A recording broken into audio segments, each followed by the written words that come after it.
Hello and welcome to this episode of the Not a Day for Soundbites podcast. I'm your host, as always, Will Barber-Taylor. In this episode, I will be looking back on a speech that marked a change in the Labour Party's direction after a catastrophic defeat. It's a speech that marked the beginning of the Labour Party's long journey back to government, and one which will be remembered as setting the tone for the leadership of one of Labour's longest-serving leaders. I am, of course, talking about Neil Kinnock's 1983 Labour Party conference speech, his acceptance speech as leader of the Labour Party. The Britain that is going to be forged in the white heat of this revolution will be no place for restrictive practices or for outdated methods on either side of industry. Education, education, and education. You start with far-fetched resolution. They are then pickled into a rigid dogma called. And you go through the years sticking to that. Outdated, misplaced, irrelevant to the real need. We've changed the world before, and we're going to change the world again. Neil Kinnock's political career has often been defined by two great figures who in their own right were startling orators.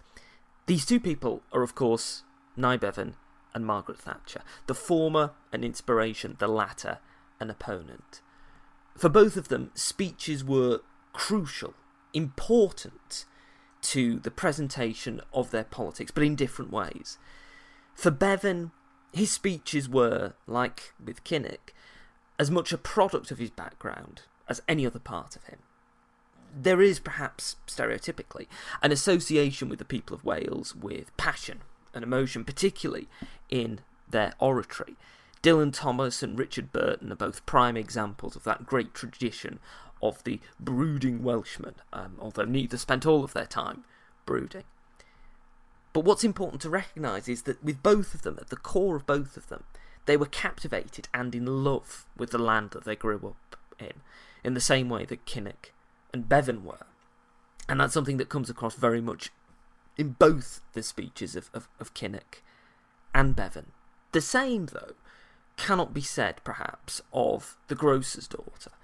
Margaret Thatcher's rise to power was as much a rejection of her own natural voice, refined and altered by the likes of Gordon Rees and Sergeant Saatchi, as it was the embracing of an identity that was somewhat removed from Grantham. Although Thatcher would use her background in her speeches and would talk fondly of her father, who became the mayor of Grantham, and his career as a grocer, and how that taught her how to run a household, an experience that she said gave her the ability to run a nation, Thatcher's speeches, her entire political persona, was, to an extent, artificial. The Margaret Thatcher that became Prime Minister in 1979 was a creation, as much of her own as of others, and it was an incredibly successful one at that. Margaret Thatcher, by the time she became Prime Minister and throughout her premiership, was in many ways quite distinctly different. She created an image of her that helped her win elections, that helped persuade people who hadn't voted Conservative before to switch to the Conservative Party. Neil Kinnock, in contrast, is, regardless of your political persuasion, one of the most genuine people in British politics. His speeches are him. There is no attempt to create a character, political identity. What you see is what you get. As he mentioned to me when I interviewed him for this podcast a few months back, he didn't like to spend hours and hours when he became leader poring over every line of his speech before presenting it. His craft was not restrained by an attempt to form a political image for himself. His speeches are, and always have been, an expression of his core beliefs, a passionate declaration of the democratic socialism that is at the heart of his politics. Much in the same way as Nye Bevan could capture an audience by being himself, so could, and so still can, Neil Kinnock. This is why I wanted to look at this speech, because it and the other speeches that Kinnock gave during his leadership are amazingly captivating. They are at their heart an articulation of one man's desire for a better tomorrow, formed by progressive politics which puts people at their heart, that respect the dignity of everyone and is concerned with how society can be made to work for all. Kinnock, when he delivers a speech, is very much speaking from his heart. There is, although throughout the speeches, as we'll look at, there are, of course, attempts to demonstrate particular policies are going to be kept on, or that the Labour Party is changing this way or that way, or will be. At its heart, Kinnock is always speaking from within himself. He's not solely thinking about, I need to deliver this statistic, I didn't need to deliver this particular policy. He's talking as naturally as possible, almost poetically in the way that so many, in particular Nye Bevan, Welsh orators are able to.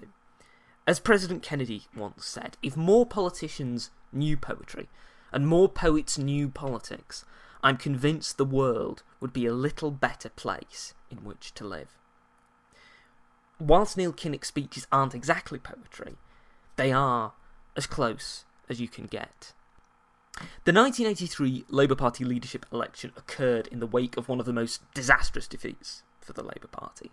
The Labour Party that had formed the government only 4 years before, that had won re-election in 1974 after a 4-year period in opposition during Ted Heath's rather disastrous premiership, had been stuttering since 1974. Labour's victory in both the first election of 1974, the February election, and then the October election of 1974 were really razor thin. The reason there was a second election in that year was because Labour was effectively short of a real working majority, and the October election just gave it a very small one. And throughout that period, from 74 up to 79, Labour had, perhaps as some might describe it, have been in office, but not really in power in many ways. The economic situation, both worldwide and particularly in Britain as a result of deindustrialisation, as hits to the pound, the devaluation that occurred under Wilson's premiership had, of course, created a great deal of anxiety for some people and a distrust of the Labour Party. The referendum on Europe's membership of the European Economic Community, which Britain had been taken into by Ted Heath, and then of course a lot of people had wanted a referendum, wanted a say on it because it was seen as such a massive moment for the country. All of these things swirled in that Labour government of Wilson and Callaghan, and it's strange to think that, looking at the 1983 election, that not that long before there was still a Labour Prime Minister in office, and go forward to the 83 election, and although it may have seemed from those in the government, including Michael Foot, who was a member of Jim Callaghan's government, that at the next election Labour would be defeated, there was certainly perhaps an expectation that it wouldn't be again defeated on the scale that it was in 1983. That scale was that the Labour Party was reduced to just over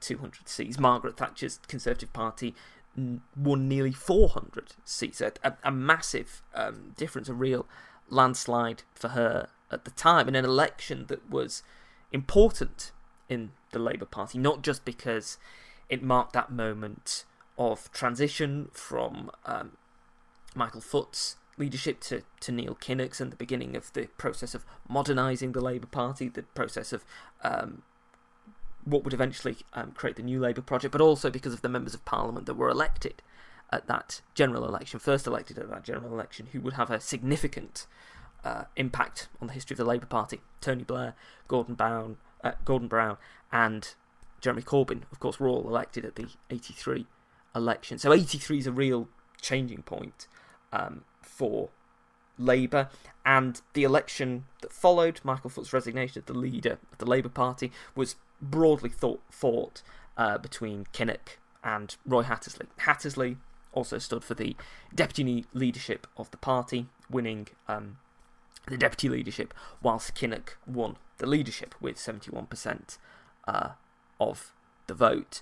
Hattersley's running for leadership and deputy leadership of the party would be repeated, perhaps most famously by John Prescott during the 1994 leadership election. He ran for the leadership of the Labour Party, of course didn't win, but also ran for the deputy leadership of the Labour Party at the same time and did win. In that 83 election, two well-known figures in Labour circles also stood for the leadership, of course were not successful. Eric Heffer, the much more left-wing candidate, Peter Shaw, the much more of the right of the Labour Party candidate. And the scale of that defeat very much weighed heavily on all parts of the Labour Party and perhaps all parts of British politics as well, because this kind of election victory that Margaret Thatcher had been able to achieve was something that, in terms of raw seat numbers, hadn't been seen for the Labour Party since the 1930s. There was a danger during that campaign that the SDP Liberal Alliance would in fact overtake Labour, and the vote share was quite close at the election, though of course the seat share wasn't. And so when Kinnock rose to give this acceptance speech, he was fully aware of the weight of responsibility that was on his shoulders, because the Labour Party was very much at a make or break moment in its history, something that it has endured quite often throughout its history. But in 83, it seemed very possible that it could end up ceasing to exist and be potentially replaced by the SDP Liberal Alliance. That was a real worry. Of course, it didn't happen, and in retrospect, it was probably unlikely to happen unless someone on the much more radical wing of the Labour Party had succeeded Foot as leader, which, given Tony Benn's defeat, he would have been the most obvious choice, given his defeat at the 1983 election pretty much ruled him out. So Labour was very much on the knife edge as Kinnock came to give this speech. But what's interesting is, as he begins speaking, the press were in place, and they slightly disrupted his opening remarks by attempting to take photos, blocking the view of people behind them and distracting the newly elected leader. Kinnock's response as he begins the speech to the photographers is characteristic of his ability to find the right note to strike for the right situation. Can you just hop down? There are going to be several years in the future in which you'll have plenty of opportunity to take photographs of the leader and deputy leader of the Labour Party.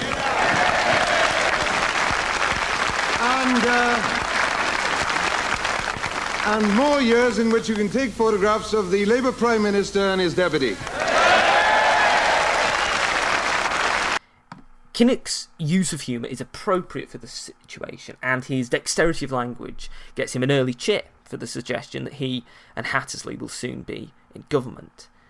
Touches like this are small and not outstanding in many ways, except that, as so often is the case with flashes of brilliance or genuine off-the-cuff humour, they escape so many politicians. The desire to stay on brand, on message, can sometimes lead that message to become like a broken record and sounding repetitive, inauthentic, and frankly dull. Kinnock's opening shows him staying on message whilst injecting his own personality into his central thrust of the speech to show his election marks a change for the Labour Party and he's destined to be its next Prime Minister. It's a talent for imaginative performance politics that Kinnock demonstrates throughout the speech and throughout his career. Following this short interval, Kinnock properly starts the speech and moves on to thank the party for the honour of electing him and Hattersley, and stating that Labour will win the next general election. He reuses his sense of humour to comment on Labour's election of him, of which he seems to come in contrast to the advice offered by the press at the time. This movement has done us both a great honour and has offered us a great duty. We shall repay the honour and we shall serve the duty by leading this movement to victory in the next general election. That is what we're going to do.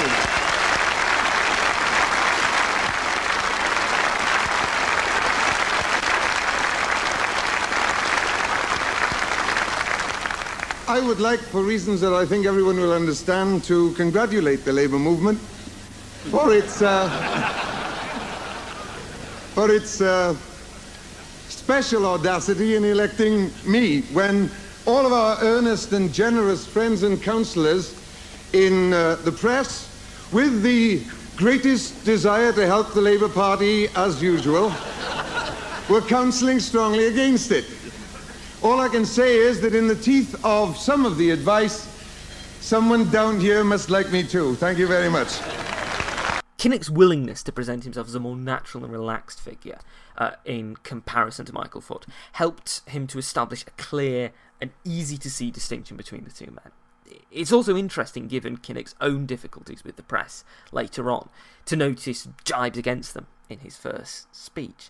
They're clearly good-natured, but it is interesting to speculate that the remarks mark how Kinnock's relationship with the media would develop throughout his leadership, one that was not anti-press per se, but one that was perhaps not as relaxed as the relationship that Tony Blair, for example, had with the press.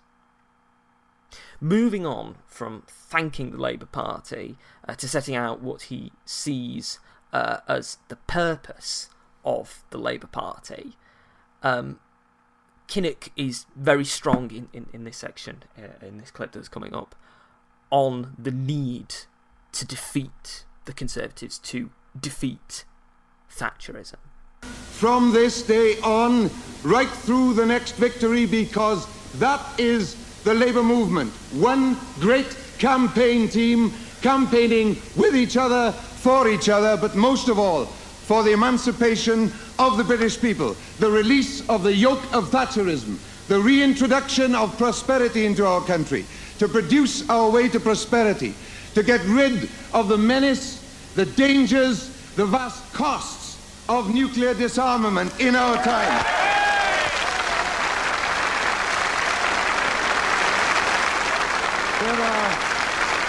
Kinnock's summing up of his vision of the Labour Party in the middle of his thanks in this part of the speech is interesting to review in context. He argues that Labour wishes to see Britain return to prosperity whilst also advocating for nuclear disarmament. Prosperity is a word that is often associated with Thatcherism and market economics, somewhat falsely.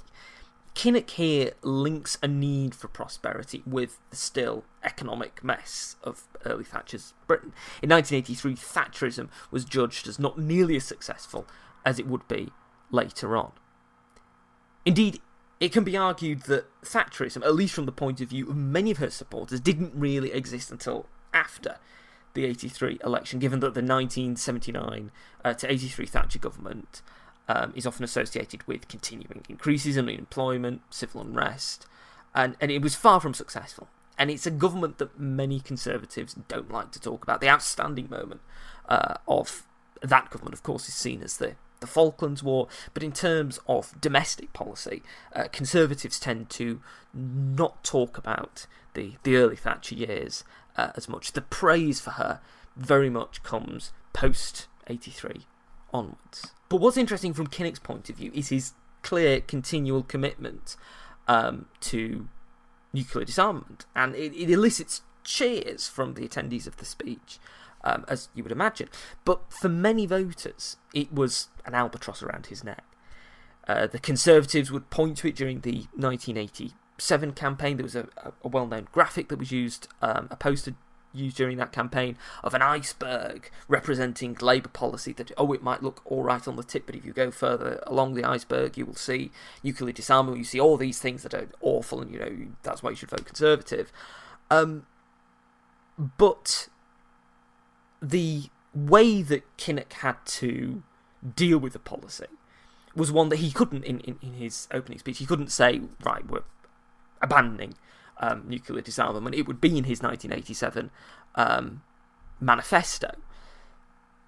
Part of the reason is it was important to keep the left of the party on side at this time, particularly given that he'd only recently been elected.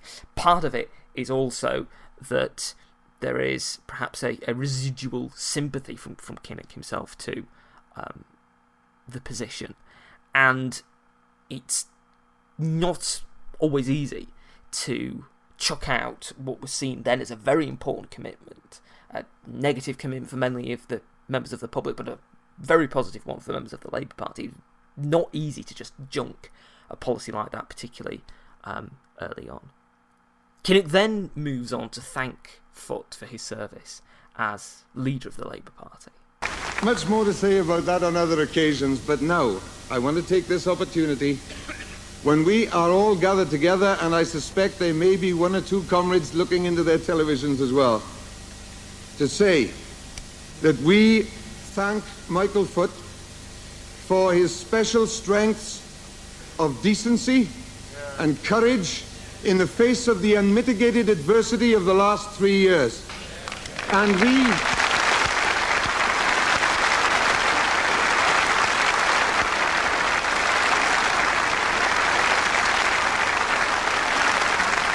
I want to thank him too for a past, present and future in which he has, he is, and he will be an inspiration, a glowing inspiration to all of us who believe that the purpose of socialism is the gaining of liberty for humankind.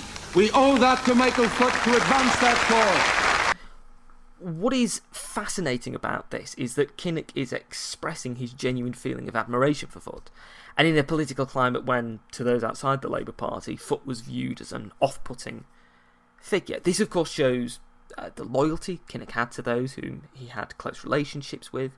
It would have been easy to have thanked Foot lightly, but Kinnock gives almost evangelical praise of him. And it shows how much the party was not only commanded by those who were seen as part of the left, who broadly supported a Foot leadership, but also Kinnock's own strong bond with the former leader. They had been quite a close relationship with them during both the years in opposition and prior when Labour had been in government. Many assumed at the time that bond would result in Foot being a backseat driver to Kinnock's leadership. There was certainly speculation both in the press and within certain elements of the British political establishment that would be the case. And this assumption was wrong not only in that it fundamentally misunderstood the character of both men. Kinnock was a starkly independent figure, both intellectually and politically, and Foot was not some arch manipulator. It wasn't part of his makeup. But it also misunderstood the jeopardy that the party was in. For the Labour Party to survive, there was no way that Foot could be seen as some backseat driver. The leadership of the party had to be strong and independent of the past in order to survive. After this point, Kinnock moved on to thank Glenys and his family, arguing it was important not just for his own children, but for their generation that political change was made. I look at our children, I look at their future, and I look at the future of their generation. And it makes me determined that they must not know war. It makes me determined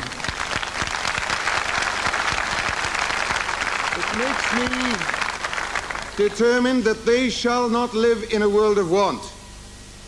I look at those children of mine and at other people's children, and I say that the new generation shall not inherit idleness or ugliness or the prejudices of racialism and sexism. I want for my children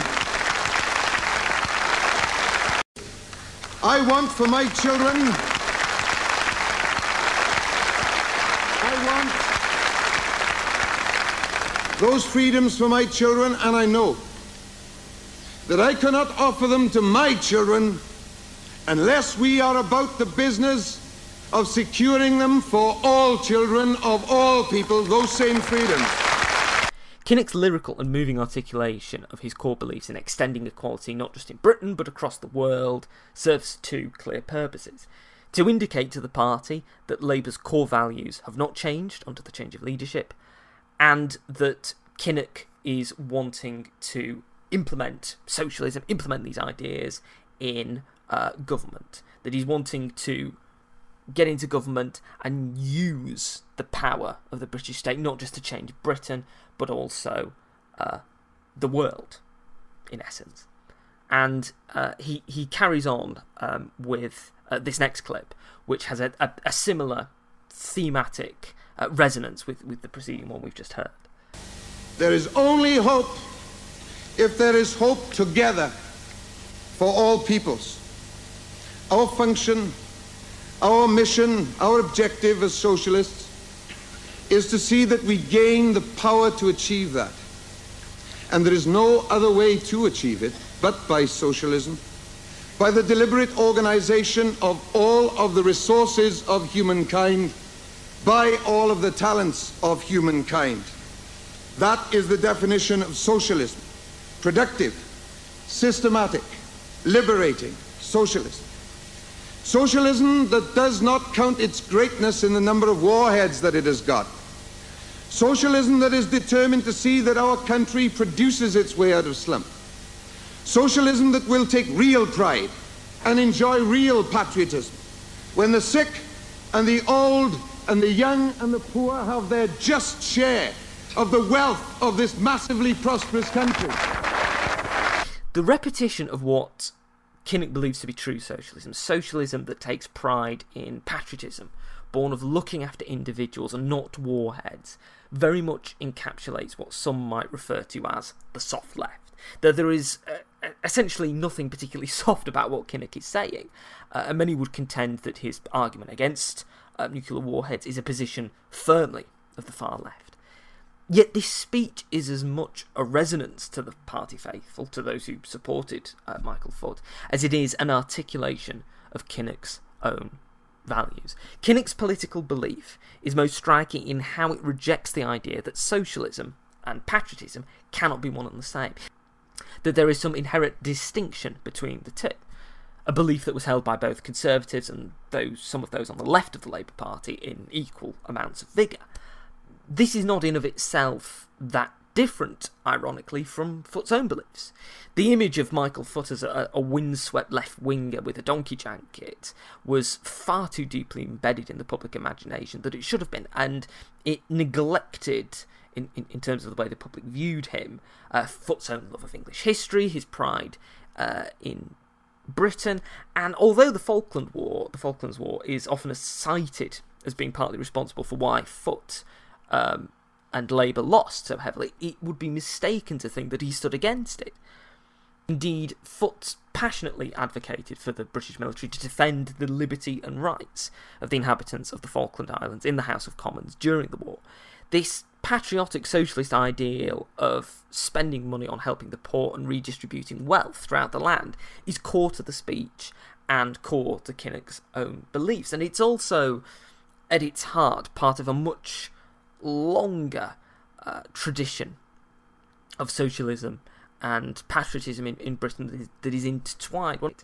And Nye Bevan was as much as Kinnock a believer in this kind of socialist rhetoric. And towards the end of the speech, we will just hear in a moment, Kinnock articulates that, and he intertwines Bevan's belief, Bevan's particular type of socialism, Bevan's particular type of Labour politics, in with the need for the Labour Party to win. We have to win. And we must be of the people and for the people.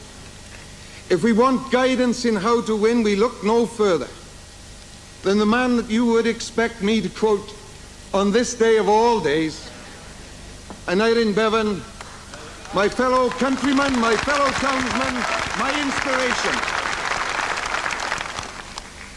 Nye said, as a maxim for a political leader, and I commend it as a maxim for a political movement, it is he who must make articulate the wants, the frustrations, and the aspirations of the majority.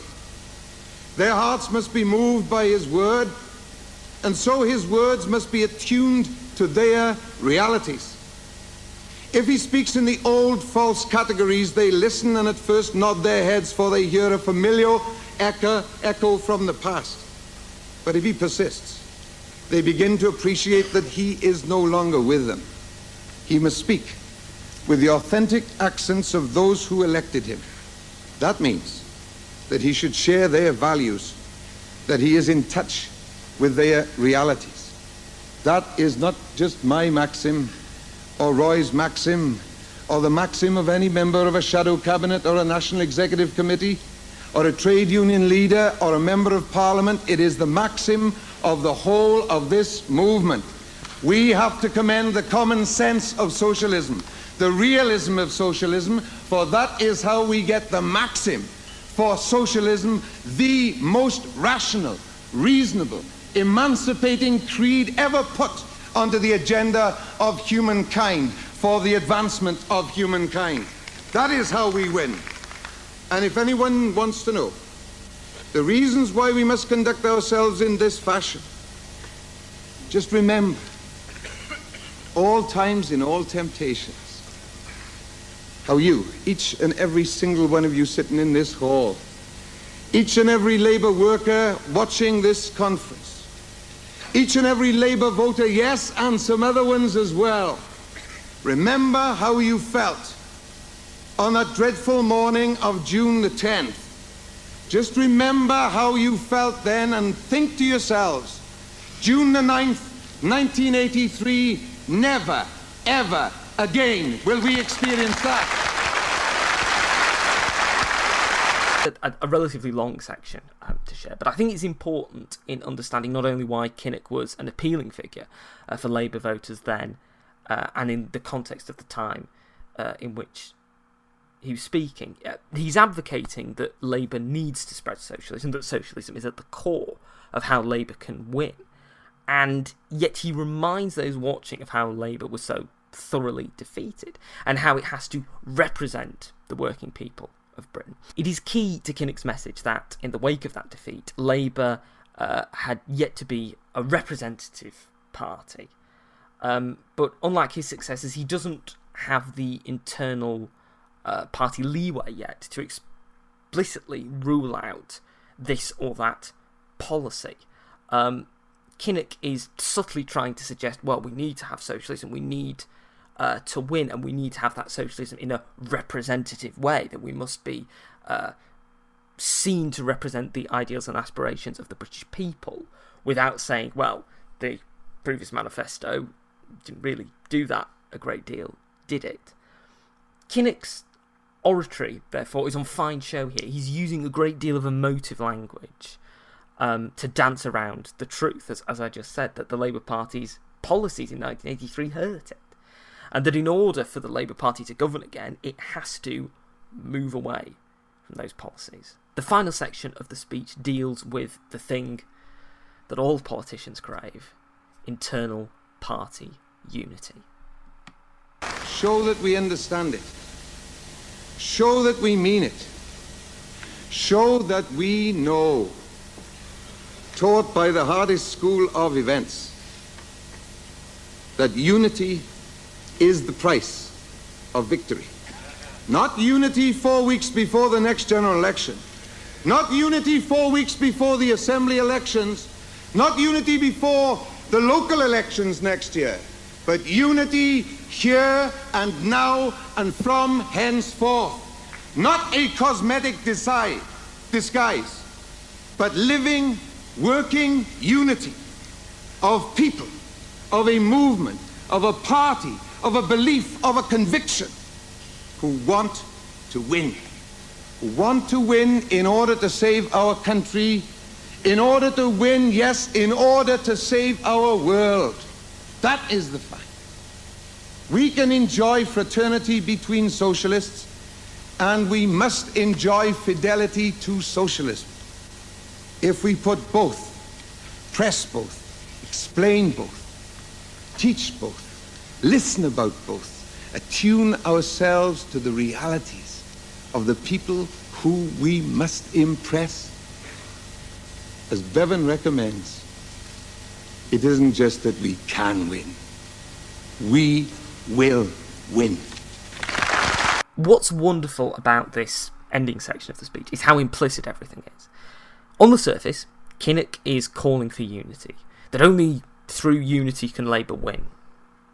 It seems innocuous, doesn't it, just to say, oh, well, we should all be united. It doesn't necessarily sound controversial, but what Kinnock is trying to convey is that the factionalism that had beset Labour throughout Michael Foot's leadership had to end, or else the party would splinter and become totally unelectable. It was an integral part of Kinnock's pitch as leader, and it was a core part of a central truth. That Labour had to get behind Neil Kinnock, that it had to unite behind the policies that he wanted to deliver as leader, or else it would splinter. By focusing on unity, Kinnock is laying down a challenge for his internal opponents. If you want to try and take over the party, then you have to go through me, and by doing that, you yourselves will be the cause of ruction in the party, and not me. He's placing the onus on his opponents, and saying to them, well, if you want to cause problems, you're the ones who are going to destroy the party, not me. The speech was impressive to those who heard it, though unfortunately much of the press coverage was marred by Kinnock's unfortunate tumble into the sea at Brighton earlier in the day, watched and recorded by the assembled press, after the soon-to-be leader jokingly remarked that he'd give them a real exclusive by walking on water. After falling into the sea and being managed to help to his feet by Glenys, Kinnock remarked, "The damn tide came in. I bet it wouldn't happen to Maggie." And although it was rather unfortunate, and it was an unfortunate incident that was captured and reported across the newspapers, there were many at the time who saw Kinnock and saw this speech as the roadmap for what Labour had to do. Kinnock was the only person who could save the Labour Party. The People newspaper advocated that Kinnock had to persuade his party to be radical and sensible. He must be brave and bold in the attempt, for this may be Labour's last chance. Kinnock's speech is riven with that need to change the party and its policies, and although he doesn't specify the particular type of change that he wants, it is there. It's at its core, we need to change. It's not as explicit as it would be later on, but it's there from the very beginning. If Labour doesn't change, if you don't let me change the Labour Party, we won't be able to win. To conclude then, it's worth viewing this speech as a true transitionary moment, both for Kinnock and for the Labour Party in general. The changes that would occur under Kinnock would not become truly apparent until closer to the 1987 election. Even then, there were still elements of the 1987 manifesto which stuck somewhat closer to the 83 manifesto than were palatable for many voters, such as the provision for Britain's nuclear deterrent to be scrapped. Although it was obviously not too unpalatable, because the 1987 election began the Labour Party's slow recovery back to government. Labour was able to gain seats as opposed to losing them as they did in 83. What is clear is Kinnock's desire to change both the country and the party. And they are desires that are deeply ingrained into him and deeply ingrained in the speech. And his speech resonates with fury that further Conservative victories and further failures of the Labour Party will make things worse for the general public, that only by winning can Labour make things better for the public. And although this speech may not be as well remembered as, for example, Kinnock's anti-militant speech or his impassioned declaration at Bridgend just before the 83 election, it is still a monumental piece of visionary oratory that deserves to be recognised as such. At the heart of this speech lies the secret to Kinnock as a politician, why, for many, he is still one of the greatest prime ministers we never had. His genuine, undiluted desire to help others. It's a trait that, for many current figures in modern British politics, eludes them. And it's something that a lot of people in modern British politics could learn from.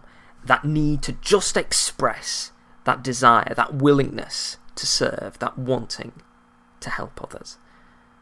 And it's why Kinnock stands out, for me, and I'm sure for many people listening, as a remarkable leader of the Labour Party and a remarkable figure in British politics.